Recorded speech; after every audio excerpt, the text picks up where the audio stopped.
Good evening, viewers. I'm Rabia Akhtar, Director, Center for Security, Strategy and Policy Research, housed in the School of Integrated Social Sciences in the University of Lahore. I'm here with another episode of SISS Faculty Conversation series in which we engage with various academics, experts, and scholars on their books or topics of historical and current significance. Please subscribe to SISPER YouTube channel to view all our events. Today, I'm joined by a special guest, Tellis. And if you're interested in nuclear South Asia, India's foreign policy, Indo-US relations, Sino-Indian relations, or broader issues of strategic stability in our region, then his name needs no introduction. Tellis holds the Tata Chair for Strategic Affairs and is a senior fellow at the Carnegie Endowment of International Peace, specializing in international security and US foreign and defense policy, with a special focus on Asia and Indian subcontinent. While on assignment to the US Department of State as senior advisor to the Undersecretary of State for Political Affairs, he was intimately involved in negotiating the civil nuclear agreement with India. Welcome to the SIS Conversation series, Ashley. It's a pleasure to host you today. Thank you, Rabia. It's a pleasure for me to be here. The format for today's conversation is a bit different from what I've done with other guests. This is a 30-minute session and I'll have 5 questions for you. The topic of our discussion today is the India-China border confrontation, and we would like to have your views on it. So for the opener, we would like to have your assessment of the situation, what is happening in Ladakh. As some of the news depicts, are the Chinese occupying the Indian territory? What are the Chinese motivations? And is the Chinese move in any way related to August 5th, 2019 decision of the deoperationalization of Articles 370 and 35A? I remember on the second day, August 6, 2019, India had a diplomatic spat over Ladakh, and China termed the carving of Ladakh into a separate union territory as unacceptable. And India had dismissed it at that time, saying that it was an internal matter. So the Chinese aggression that we are witnessing today, is this a manifestation of that unacceptability? How do you view it? Over to you, Ashley. Those are a very interesting set of questions and also very complex. So let me just sort of set the stage by saying, what is it we know is happening? Sometime in late April, early May, there appeared to be 3 major Chinese intrusions along the line of control in eastern Ladakh. These intrusions appeared to be in battalion strength, with Chinese soldiers occupying heights that appeared to be within their claim lines. And I'm going to say something about the claim lines in a few minutes, but they appeared to be in their claim lines. These are areas that Chinese soldiers have apparently patrolled before, but never set up either fixed formations or have deployed in strength. So the question really on everyone's mind was, why did these occur? And I think the answer is multifaceted. The events that you referred to, which occurred in August with the government of India's decision to change the status of J&K, I think was certainly a turning point. I remember I was in India soon after the Indian decision was made.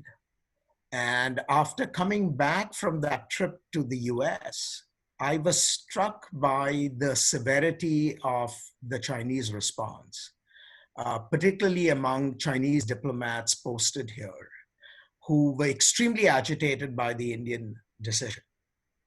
And in conversations with them, I was trying to understand why the agitation. I understood the logic from the Indian end. It was driven very much by the BJP government's long-standing position that Article 370 was a dispensable part of the Constitution. It had temporary status anyway, even in the Constitution's writing. And sooner or later, decision to change its status was inevitable. That was the BJP view for many decades. And I think the Modi government simply decided to act on that with this clear intention of integrating the state into India. I don't think their intentions were international at all. to the degree that there were international aspects, I think they wanted to signal to the Kashmiris and perhaps to Pakistan that this was no longer disputed territory. It was Indian territory. And everyone had to sort of get used to the fact. So the Chinese reaction sort of surprised me. And in trying to understand the Chinese reaction at that point, as I mentioned, the severity of the reaction was striking. And then when one dug a little deeper in trying to understand what accounted for that, I think the Chinese read it really as a new signal of Indian revanchism, that India was using the change of status as a way of signaling that it would go back to demanding territories that it believed its own but were no longer in its possession. Now, I think that was a mistaken impression because I did not read the Indian 370 decision as the beginning of Indian revanchism. I saw it driven primarily by a domestic logic. But obviously, those were my perceptions and others had other perceptions. And the Chinese certainly were sort of steaming about that decision. And I suspect that if they had been successful at the United Nations Security Council and in the Human Rights Council, where they pushed very hard to get international censure of India's decision, things might have been left as they were. But both those initiatives and many others failed. And so I suspected that the Chinese would find some way of wanting to get their own back. And clearly, once the snows melted in the early part of this year, late April, early May, the Chinese decided to move in and make the point that this is still their territory. Now, there are, as I said, different dimensions of this. Why this time? My own view is that the weather really accounts for a lot of this, because between October and April, depending on the snowfall, the passes are basically closed. The access routes in the high Himalayas are basically shut. But with the coming of May and the thaw in the weather, it opens up opportunities to operate in areas that in the winter are simply impassable. And so I think the weather accounted very much for the opportunities that the Chinese had to do this. Now, there are other dimensions as well. The Chinese have been very perturbed by India's modernization of its border infrastructure. And they obviously want to ensure that they signal that displeasure. But that's not exactly a reason that one can pay excessive attention to, because over the years, China has modernized its own border infrastructure far more extensively than India has. And India is only playing catch up. So in any event, where we are now is that the Chinese are in possession of territory they claim their own, but which India also has laid claim to. And this possession or this occupation, this new occupation, seems to violate the understanding that India and China had reached, which is this is disputed territory. Both sides have claims. Both sides agree to patrol in order to signal that this is still their territory. But they don't exactly occupy new locations which were previously unoccupied. And they certainly do not build permanent structures to enforce that occupation. The Chinese have certainly done the first.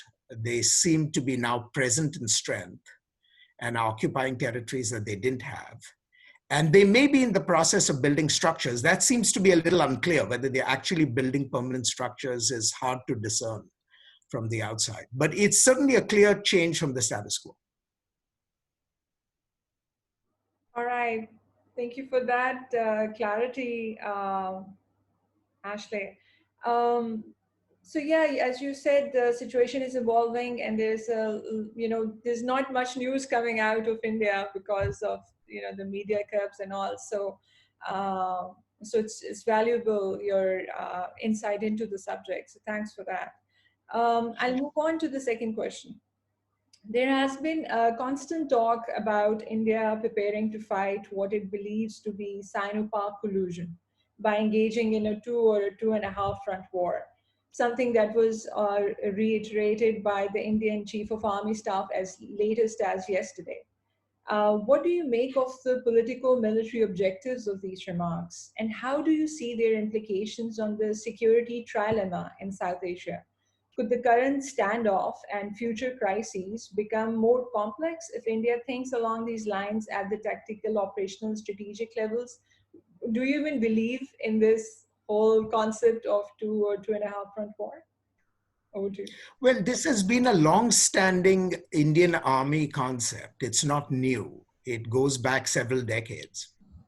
And I read it less for its political significance and more for a planning significance. The Indian Army is, like every professional army, does the analysis of the challenges it faces, and it develops operational concepts to deal with those challenges. And like all militaries, they always take the worst case scenario as something that they have to plan for. Prudent militaries always do that. And India's view about the two front or the 2.5 front war, goes back decades, as I said. And the assumption has always been that in the worst scenario imaginable, the Indian Army will have to fight China in the north, Pakistan to the west. Those are the two fronts, while also dealing with internal insurgencies inside India, which is the half front. That's the reason why the Indian Army is actually so large, because in effect, it is a 2.5 front war army.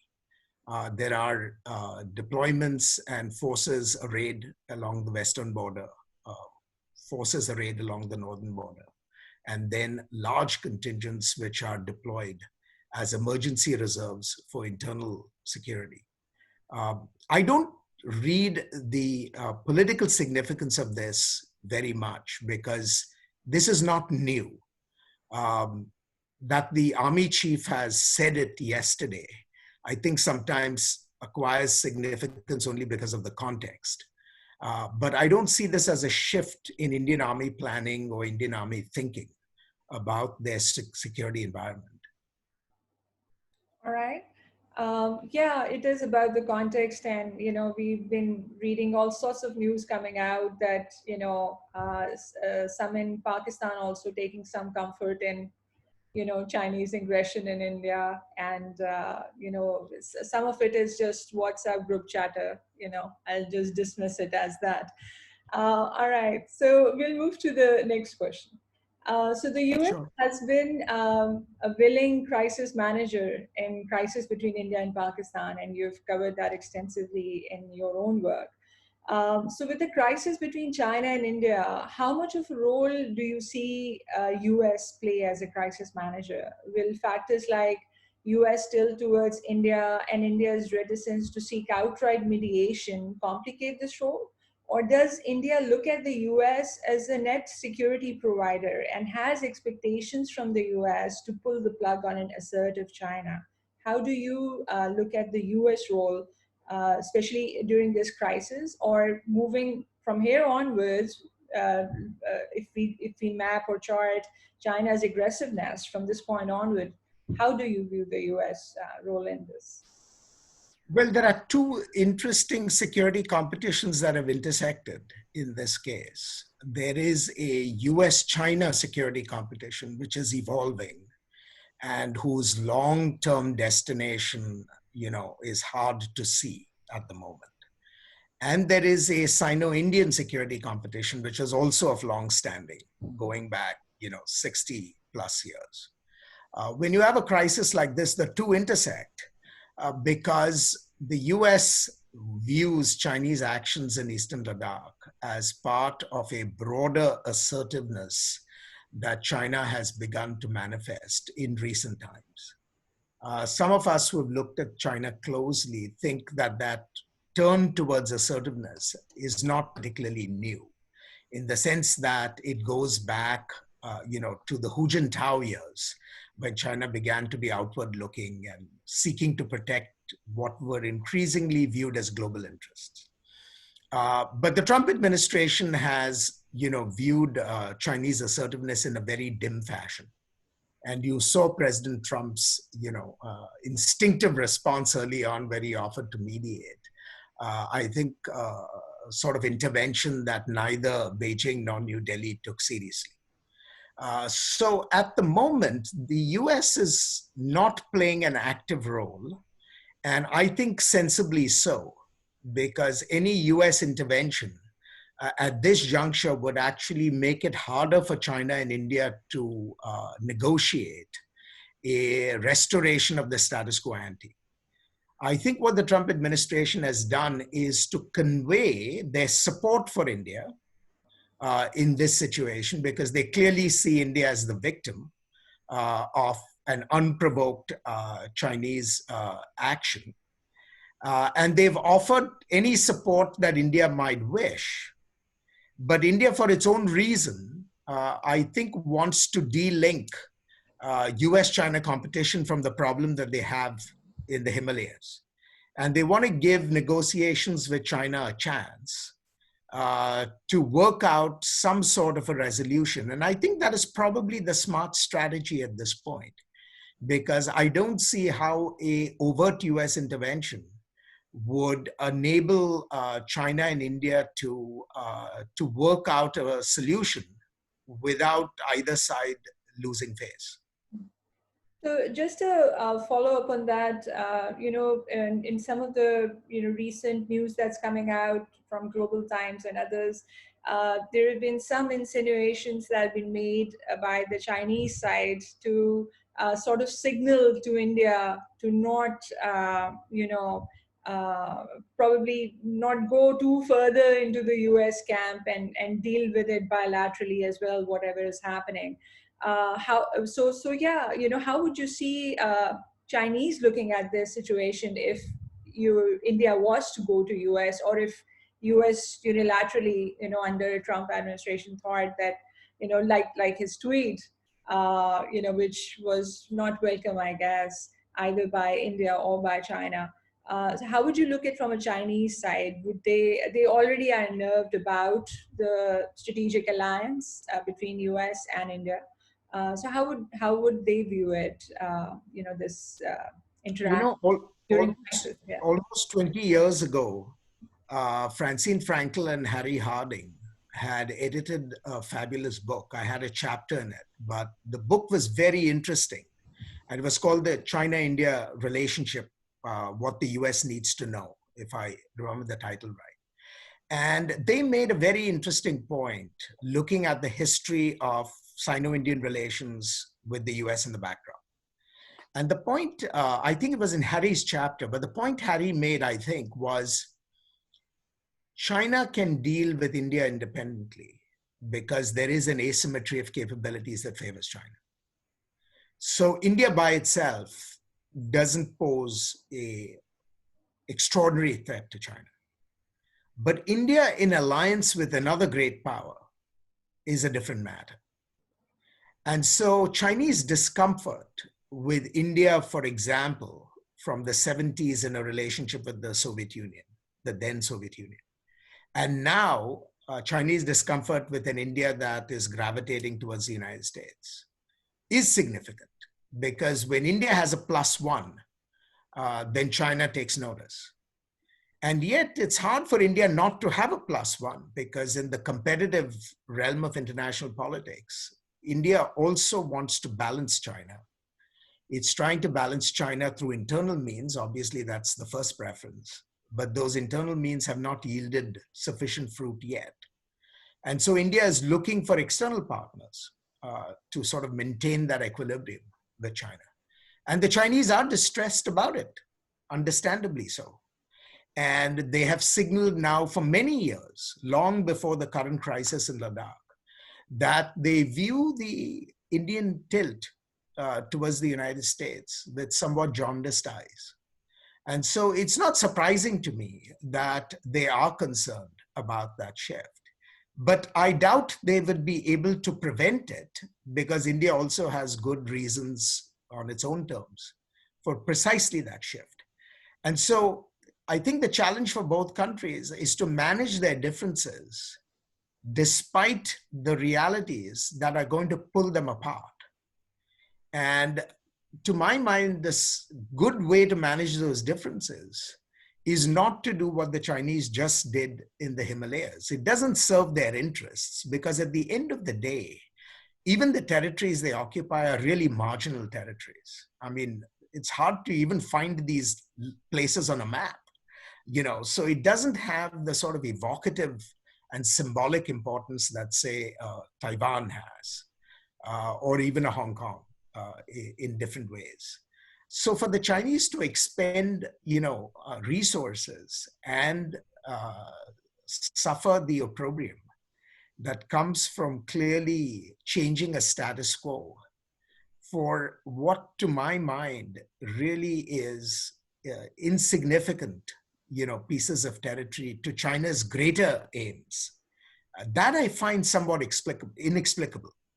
And the only explanation I have is that this is a symbolic way that the Chinese have chosen to, put the Indians in their place, to sort of signal to them that, they are uncomfortable with many Indian decisions, whether it be internal decisions like 370 or external decisions with respect to the United States. But I don't think this is a good strategy for China in its current situation.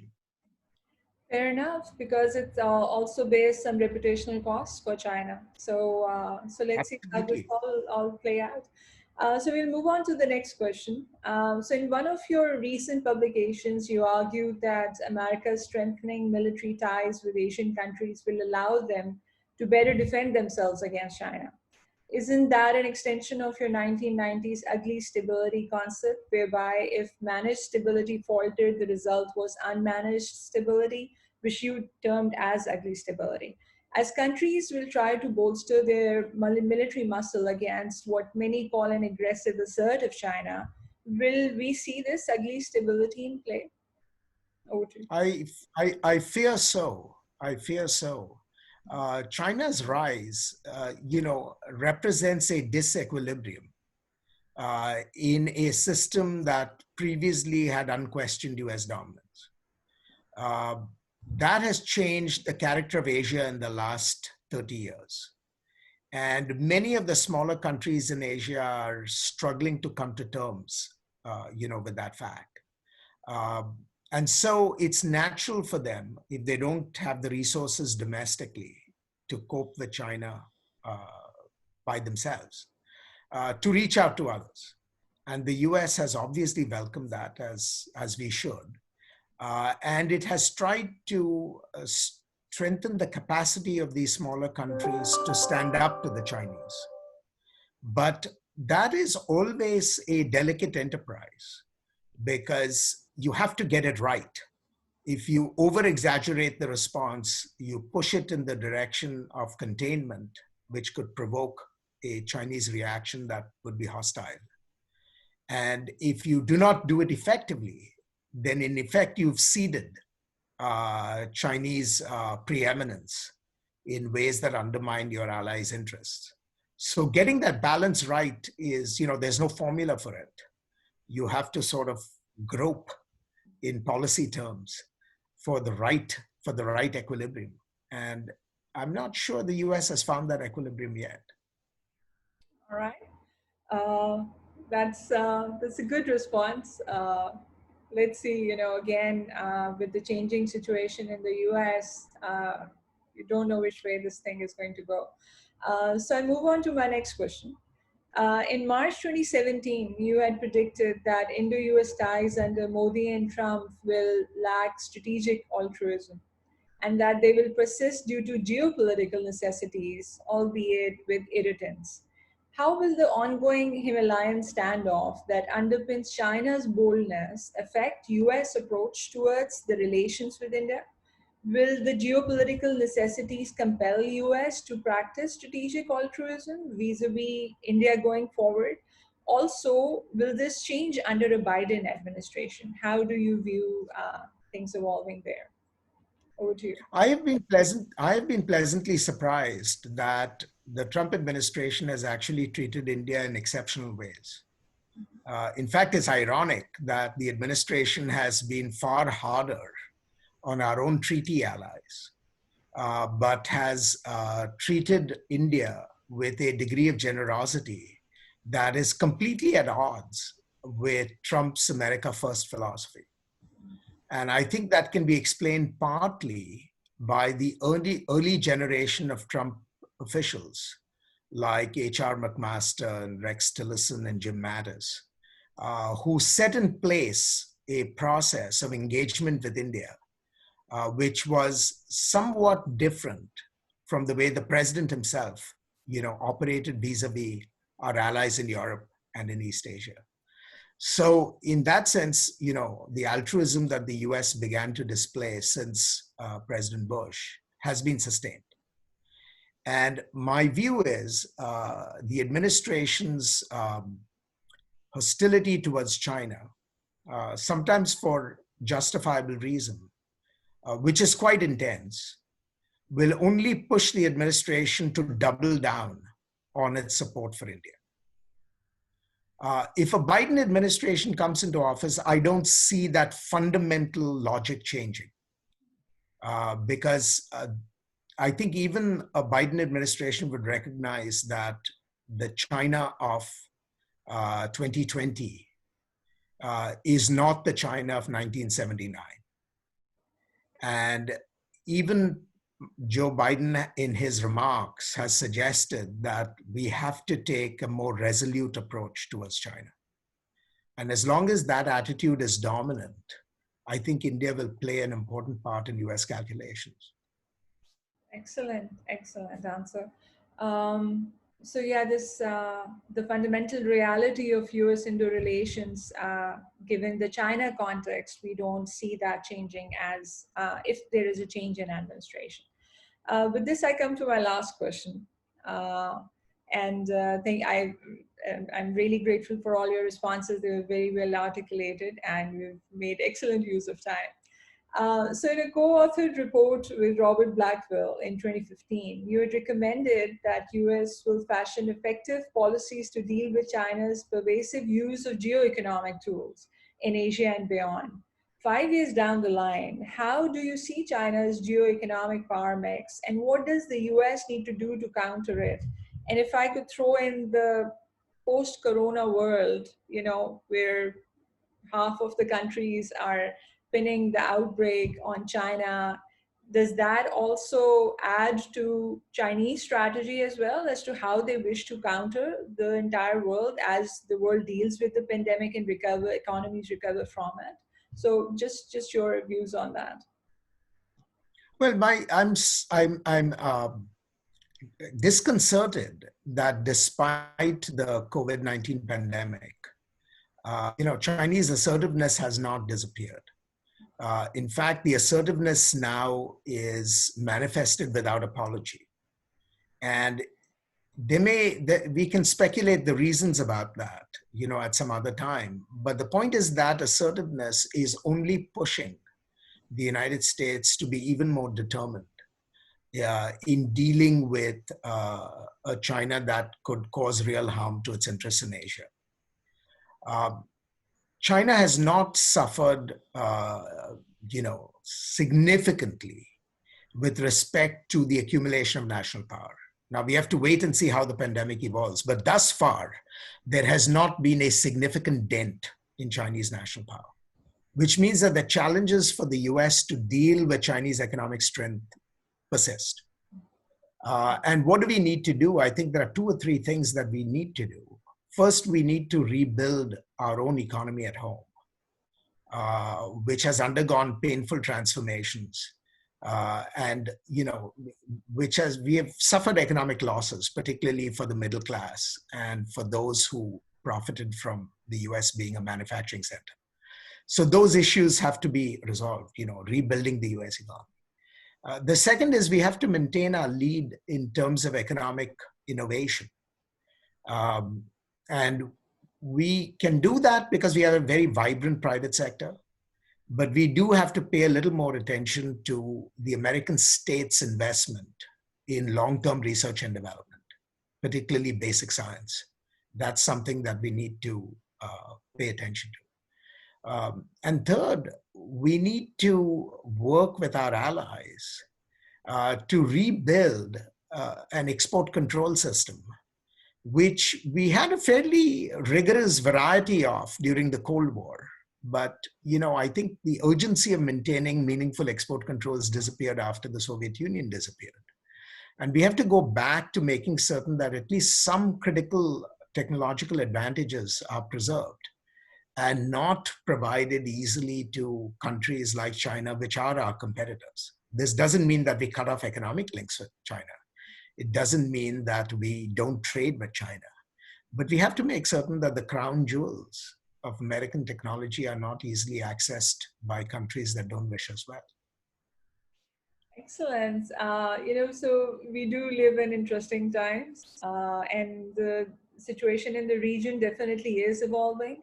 But a lot is at stake, with respect to as to how US recovers from the pandemic.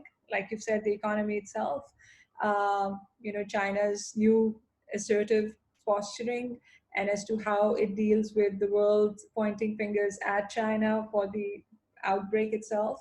And the bilateral Indo-China, talks that are happening. So a lot of this is a dynamic state of affairs, and I'm sure we will keep on reading your excellent, insightful analysis on it. Thank you for your piece in Carnegie. It was very useful, full of insights, and I am extremely grateful for your time today for this conversation, and maybe meet in peaceful, happy times again. So thank you so much. I look forward to that, Rabia. I hope you and your students and your families all stay well. Thank you so much. Thank you so much. Take good care. Thank you. Take care. Bye-bye.